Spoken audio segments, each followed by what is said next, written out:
So, Bill, what's driving you to drink this week? Well, I guess the first thing we're going to drink to is the official end of winter in Chicago. It looks like today is the day. The sun is blazing, grass is green for the first time in 6 months, and we just got over the coldest April in almost 130 years, apparently. So, cheers to that.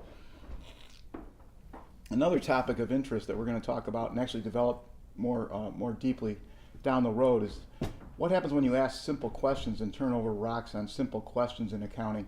You actually get into some of the more interesting debates. And I'm going to turn over a rock at the top of the balance sheet for you right now.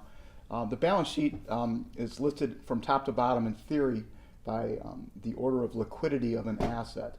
And in governments as well as in private sector entities, the top item is always cash and cash equivalents.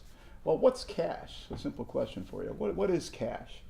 And what this dates to is perhaps the original sin in generally accepted accounting principles. In the early 1900s, the panic in 1907 was one of the most instrumental panics in banking panic history in the United States, leading to the formation of the Federal Reserve in 1913. On the heels of the panic in 1907, when people were saying, thanks, but I'll take my stuff, I don't want to leave it in a bank anymore, two very influential accounting theorists came up with books and textbooks with a very interesting treatment of the cash account. Cash has two things, cash on bank and cash in hand. And cash in hand and cash in bank, they said that's cash by definition, and they put them in the same account at the same value on the heels of the worst banking panic in U.S. history.